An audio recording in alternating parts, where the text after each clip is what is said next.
Okay, so we're recording. Hi. Uh, that's how I just start everything. Just like, good morning, everyone. Let's get started. And they're like, okay, Miss S. Yeah.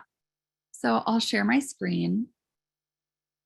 The link is in the chat, and this is our activator. So what picture perfectly describes what you're feeling right now with your life? To add to this board, you're going to go down to the bottom right. There's a little plus sign, and then we click that. And then if you want an animated GIF, then you can go ahead and click the little picture with a magnifying glass on it. That's going to let you search for things. And then if you click GIF, it'll let you select that one. So I chose confused because there's just so many things, and just like, oh. And as soon as I feel like I have a handle on something, I'm like, no, not quite. So go ahead and take a few moments to go ahead and find your own feelings for the moment.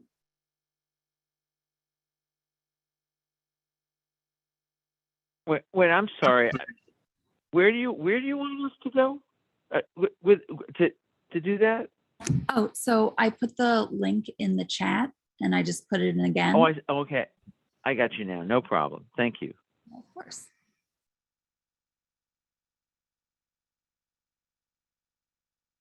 Oh.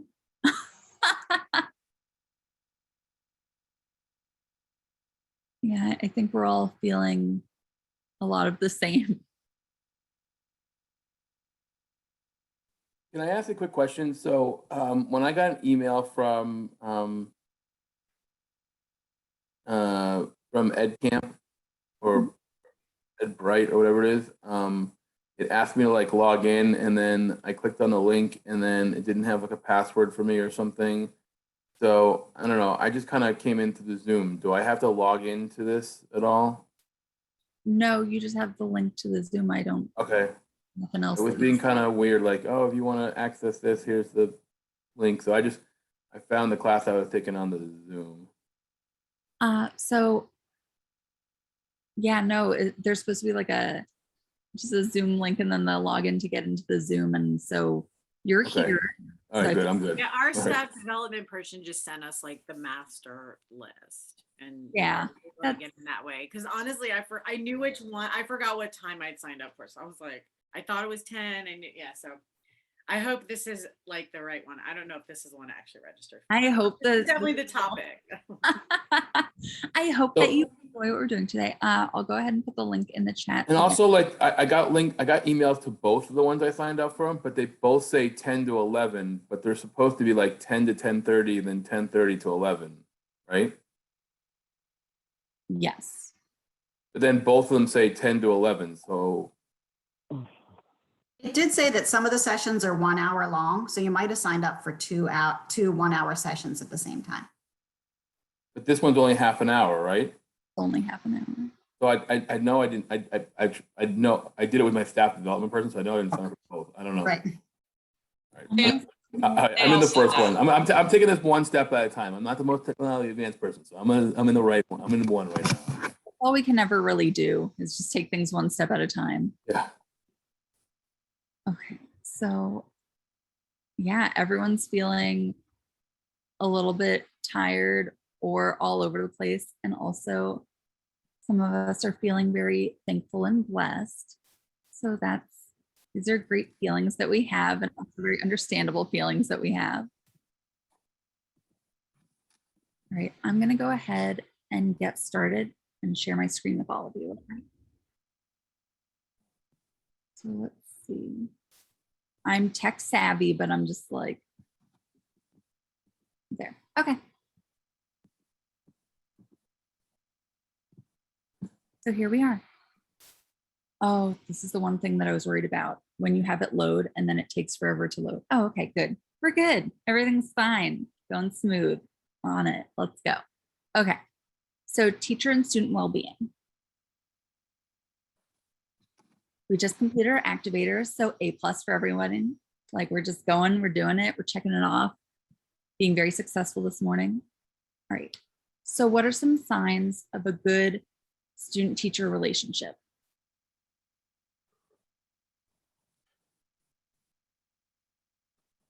You can either just openly share or you can type something in the chat, but I want you to just take a moment and think about, like, how do we know if we have good student-teacher relationships?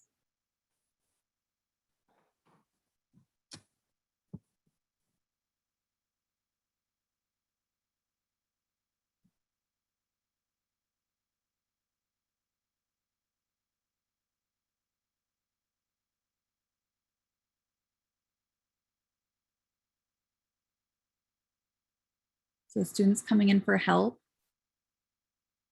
and students come to us to share how they feel, like not related to school or work. That we show that we care for our students. They're engaged and responsive. They come and talk to you when things are tough in their personal lives. These are all really good signs, right? And I would say that sometimes, even if you do have a good student-teacher relationship, sometimes students still aren't as engaged in class, even though they do feel comfortable talking to you.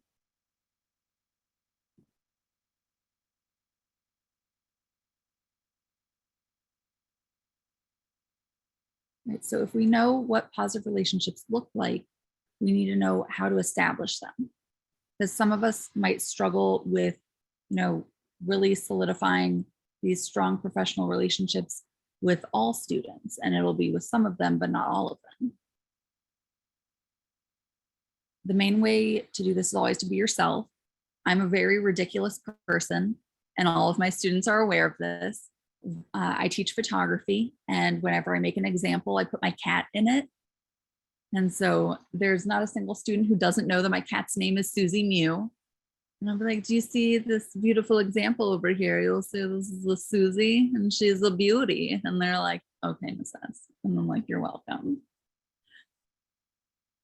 Be open. I had a student who was like, did you grade the thing I handed in? And I was like, honestly, I was going to stay late and grade yesterday, which I don't like doing because I don't get paid for that time. But I was like, but I was supposed to do headshots for someone, and that was at 3. And I remembered at 5 minutes to 3. And so then I had to go home, but I will do it this week. It is at the top of my list of things when I'm not teaching. And they're like, okay, Miss S, that's fine. Okay. So being honest, being open and honest go hand in hand. Using humor where appropriate. So I just say, good job, buddy, all the time. And my students think it's ridiculous. And some of them, they love it so much that they just say buddy a lot when I say it. I'm like, are you being a good job, buddy? And they're like, what is that? What's a good job, buddy? I'm like, you're on point. You're a good job, buddy. And they're like, okay, you're a good job, buddy, Miss S. I'm like, thanks, buddy. Give students the benefit of the doubt. So I have students who will be falling asleep in class. And so then I'll come and I'll talk to them and be like, hey, so you're super sleepy. I wanted to know, what time did you go to bed? And if they're like, oh, I went to bed at 1 a.m. I'm like, okay, do you need to like nap now? And then do you want to email me later and I go over what you missed? And they'll be like, yeah, that would be great. I'm like, okay. Or I'll say, did you get enough sleep? If they're like, yeah, I got enough sleep. I'm like, did you drink enough water? And then we try to find the root cause of why they're so tired. Find out where students are coming from. I always try to do this. I have students who will disengage halfway through the year, and I'll ask them what's going on. And one student, because he was very engaged first semester, and at my school, they switched the schedules around second semester. So then they lost the friends that they made for half a year. And that was the case with one student. He said, I don't have any friends in this new class. And so I don't feel as engaged. And so I understand where he's coming from, because when you lose that social group, you feel more isolated. And so we have to work even harder to try to connect our students with these new students when their schedule gets changed. Learn about the external factors that might impact their learning, attention, and success. I have students who there's just a wide range of things, from working a job to having instability at home, or dealing with depression. So just figuring out where they're coming from, but not being pushy about it. That will help you kind of know how much you need to be on them about completing their assignments, because sometimes it's just like their emotional well-being comes first, and no matter how much academic support you try to provide them, if they are not in that headspace, they will not be able to complete that work. And then provide student choice and room for student voice. I know for a lot of us, we don't feel that there's a lot of teacher voice in what we do. So that lack of autonomy can sometimes get us down. And the same thing happens for students. If we don't give them enough autonomy or enough choice, then that's going to kind of lower their morale and their engagement. So we want to try to provide them with the experiences that we want for ourselves. And so that's part of moving away from white supremacy culture structures, which because I'm finishing up the equity and excellence in education program, and the way that our education system was started was to mainly create nationalism, to remove Native Americans from their tribes, from their homes, teach them English, have them forget their cultures, and then be accustomed to what, you know, the white Protestants believed to be the norm, or what should be the norm. And then we took over in Puerto Rico, and we made their schools teach in English, even though their native language is Spanish. We put American flags in the front of every single school. We started the day with the Pledge of Allegiance and started teaching white history and focusing on white icons of American history.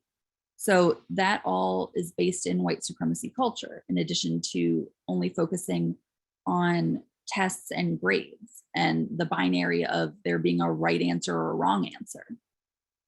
So if we move away from that and we say, okay, so you got this partially correct, like you're on the way, even if you're teaching math, if you're like, okay, so I see that the way that you were solving this problem, you got it right up until this point. And so you're in progress, you're doing a great job. Let's figure out where the confusion happened. So things not to do, because I surveyed my students. And I was like, tell me your thoughts. Don't assume that they're choosing to not pay attention. Obviously, there are some students who are just addicted to their phone, but there's other circumstances for other students. Because ADHD and ADD are real. I have ADHD, and I let my students know that at the beginning of the year. Don't put a lot of pressure on them. Just let them know, okay, this is when the assignment is due. If you need me to remind you, I will. And, you know, you do the best that you can do for this, for yourself, for this class. Create something that you are proud of. Don't overwhelm them with assignments. I give my students 2 assignments a week, but that's because it's like project-based and it's a slow progression of skill sets that we're building. And then when there's downtime, they work on their sketchbook, because I give them a letter each week, and there's different vocab words that they can choose from that have to do with photography, and they fill an entire page exploring different art media.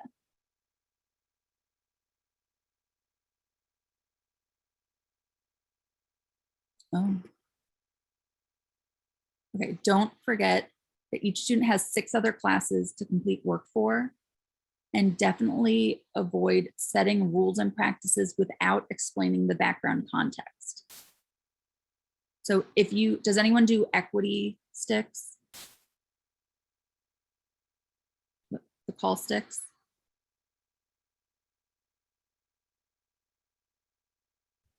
Anyone? No one does call sticks?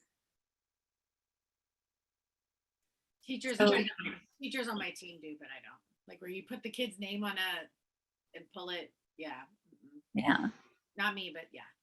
Yeah. And I had a student who was telling me that one of her teachers does that and she hates it. She's like, I feel like she's just trying to catch me off guard. And so I explained to her, I was like, well, I was taught about equity sticks. And the thought behind it is that we're doing a random sampling of just where everyone's at with their understanding. So if I just call on a random person and they know the answer, okay, great. And then if I call on someone else and they don't know the answer to another question that's on the same topic, then maybe that means that I need to go over that information again. And if more people don't understand it, then again, I need to go over that information in a different way. So it's not supposed to be a punishment. It's not supposed to embarrass you.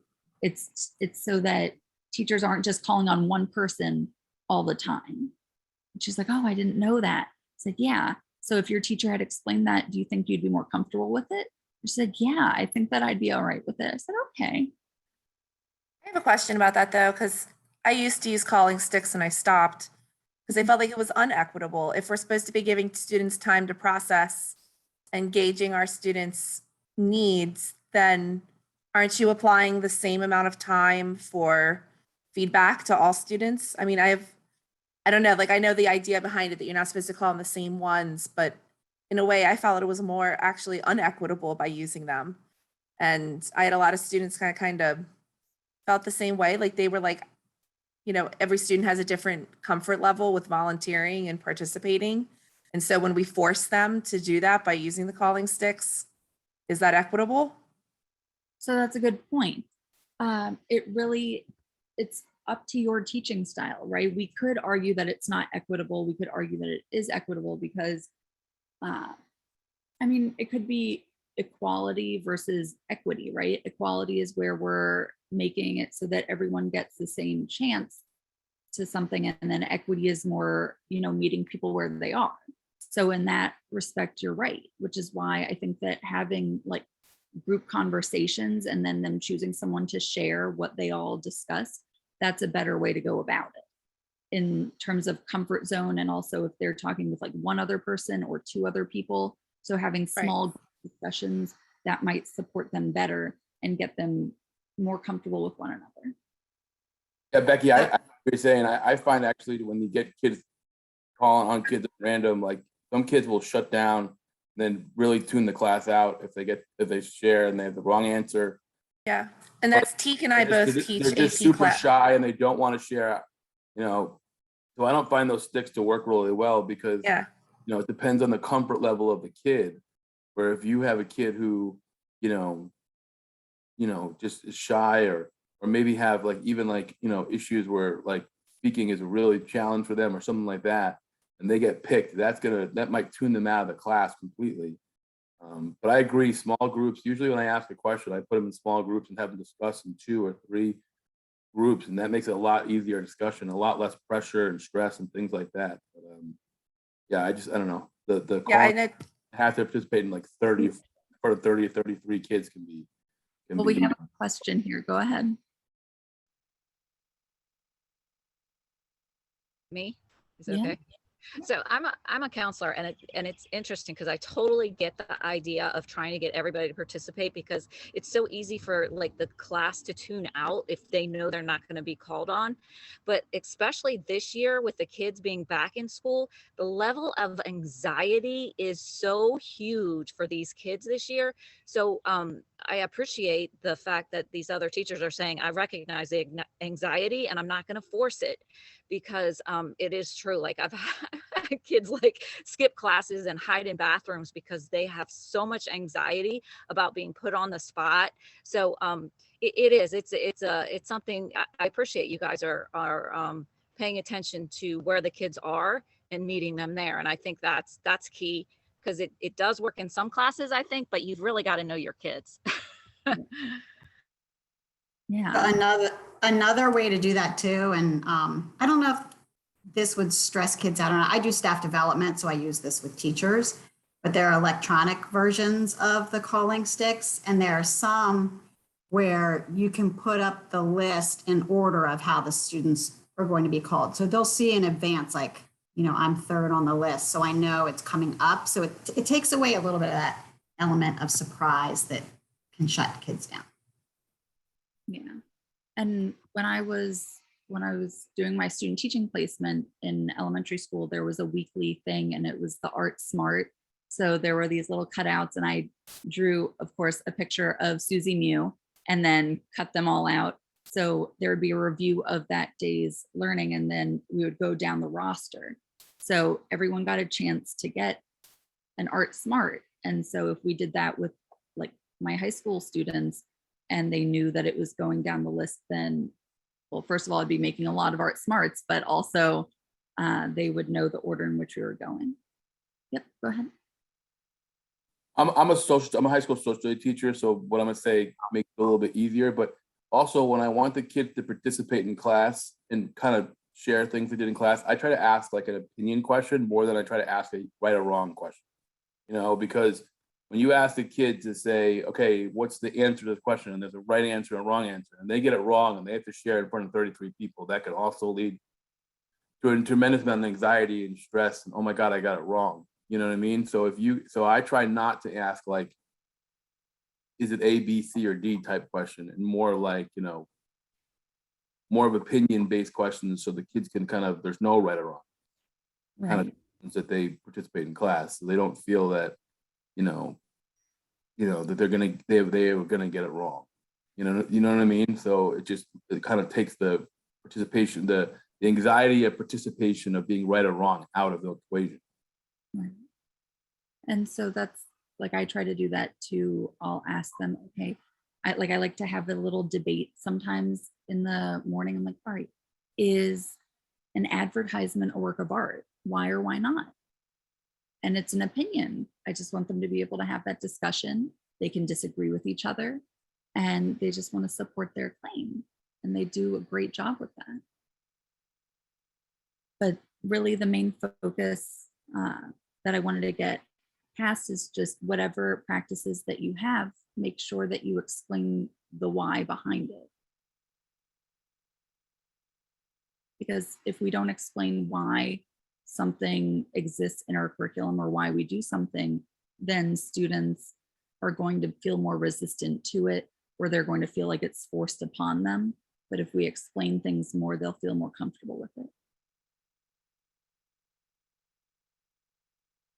Okay, so always notice and recognize that students who are always quiet might be depressed, have social anxiety, as we've all noticed, struggle with insomnia, have sleep deprivation, or work a job. And then what culturally responsive teaching looks like. So it sounds like everyone here is acting in complement to their students' way of being. We're all humanizing our interactions with our students. One thing that I need to work on more is reflecting on my interactions. Because while a lot of students do have social anxiety and they don't want to talk out in front of the entire class, I worry sometimes that I do talk too much. So that is an important thing to reflect on. Are you providing your students enough opportunities to express themselves and to talk? And think, are you replicating patterns of behavior that disengages the student?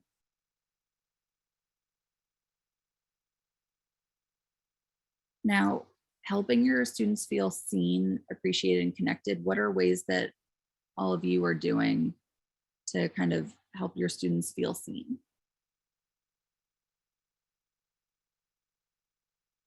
I always try and learn their names as soon as possible. I'm not great with names, but the first day of school, I tell them 2 weeks, I'll know all your names. And then even if I just say, good morning, Nina, or good morning, I just always, like, especially the quiet kids, just learn their names. That to me is huge. Not sure if I'm correct in that, but seems to be, they appreciate it. It took me a while to learn their names. I told them at the beginning of the year. I was like, it's going to take me a little bit. I'm so sorry. And when I was calling attendance, I'd get really anxious about it. I'm like, I feel really uncomfortable that I haven't memorized your names yet. And I'm so sorry. And they're like, it's fine, Miss S, you're fine. I'm like, I feel like I'm I'm doing you wrong by not knowing your name yet. It was harder with the masks. It was harder to like learn their names with their masks for sure. Because usually I would catch it. It's terrible. Yeah, but it took a month. But yes, got you. But Yeah, yeah, I you know, agree with that. It was just torture. Even when I'd see them show up in person last spring, I was like, I apologize. Who are you?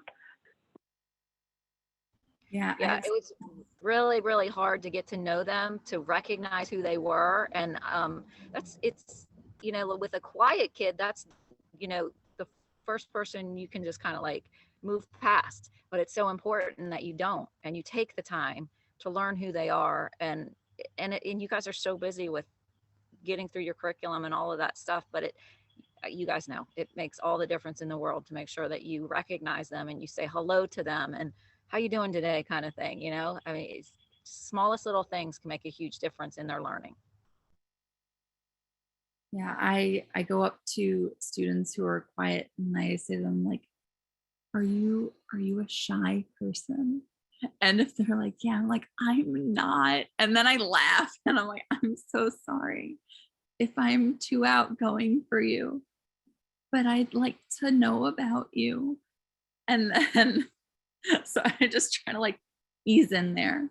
All right, well, we are out of time, but I want to go ahead and share. There's a survey link. So let me go ahead and put that into the chat. Let's see if I can find it. I found it. Everything's fine. But I'm glad that all of you are so open and ready for discussion and are alert enough to participate, because it's Monday and sometimes we're all tired. So, all right. Thank you. Yeah, thank you. Have a great day. Oh yeah, I can share my slides. Thanks a lot. Thank you. Oh yeah, of course. I want to share my slides with you. Thanks, Michelle. I appreciate that. I've been taking notes, but yeah, I'd love to see your slides too. Yeah, of course. All right, share. Copy link. I'm used to narrating everything because I've been teaching. I know. How we do this.